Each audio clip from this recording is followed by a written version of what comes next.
Hi friends, நம்ம எல்லாருக்குமே தெரியும் ஈரான் இஸ்ரேல் இடையே மிகப்பெரிய ஒரு பதட்டம் நிலவுது. ரெண்டு நாடுகளும் மிக கடுமையாக அட்டாக் பண்ணிக்கிறாங்க. இப்போ இருக்கிற சூழ்நிலை பார்த்திங்கன்னா ஈரான் மிகப்பெரிய திட்டத்தோடு கிளம்புறது. சைனா அவங்களுக்கு ஆயுத சப்ளை மற்றெல்லாம் கொடுக்குறாங்க. அட் தி சேம் டைம் இஸ்ரேலுக்கு அமெரிக்கா முழு உதவி பண்ணுறாங்க. ஸோ இந்த நிலைமை நீடித்தால் மிகப்பெரிய விளைவுகள் ஏற்படும் அப்படின்னு நமக்கு கண்கூடாகவே தெரியுது. இதில் என்ன ஒரு முக்கியமான விஷயம் அப்படின்னா, இஸ்ரேலோட தலைநகர் டெல்லியில் மிகப்பெரிய தாக்குதல் பண்ணி ஈரான் உருக்கலைச்சிட்டாங்க. அதுக்கு பதில் அட்டாக்கை இஸ்ரேல் ஈரானின் முக்கிய தலைகள் ஒரு 5 பேரை காலி பண்ணிட்டாங்க. ஸோ இந்த மாதிரி யுத்தங்கள் ஆரம்பமாகிட்டே இருக்குது ரெண்டு பக்கம். இது மிகப்பெரிய அளவிலான யுத்தமாக மாறிச்சு அப்படின்னா மிகப்பெரிய பின்னடைவை உலக நாடுகள் சந்திக்கும் அப்படின்னு சொல்கிறாங்க. ஏற்கனவே ஜெர்மன் இஸ்ரேலுக்கு ஆதரவு தெரிவிச்சிருக்காங்க, பிரிட்டன் ஆதரவு தெரிவிச்சிருக்காங்க, இந்தியா ஆதரவு நிலைப்பாடுலாம் இருக்கிறாங்க. ஸோ இந்த மாதிரி உலக நாடுகள் எல்லாம் அணிதிரள ஆரம்பிச்சிருக்காங்க.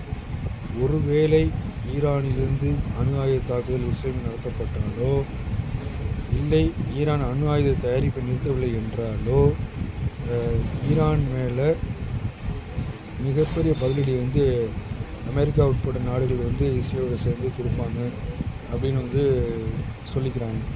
பட் எதுவாக இருந்தாலும் போரை யாரும் விரும்புகிறதில்ல. இரண்டு பக்கம் மிகப்பெரிய மனித உயிரிழப்புகள் ஏற்பட்டுக்கிட்டு இருக்கு. பொருளாதார சேதம் ஏற்படுது. இப்படி இருக்கும்போது இதை தடுத்து நிறுத்துறதுக்கு உலக நாடுகள் முன் வரணும் அப்படின்னு சொல்லி தான் போர் வல்லுநர்கள் எல்லாமே சொல்லிட்டு வராங்க. பட் ஆனால் இரண்டு நாடுகளுமே அதை காதுகளில் கேட்கவில்லை. டொனால்டு ட்ரம்ப் அமெரிக்க அதிபர் நிலைமை கட்டுக்குள் இல்லை, கைமீறி போய்விட்டது அப்படின்னு சொல்லியிருக்காரு. இன்னும் ஒரு படி மேலே போய் அந்த ஈரானோட தலைவர் எங்கே இருக்கிறாரு, அவர் எப்போ என்ன பண்ணணும் எங்களுக்கு தெரியும் அப்படிங்கிற மாதிரி சொல்லியிருக்கிறாரு. ஸோ எது எப்படி இருந்தாலும் உலக அமைதிக்காக, உலக நாடுகளின் அமைதிக்காக நம்ம எல்லாம் இறைவனை பிரார்த்திப்போம்.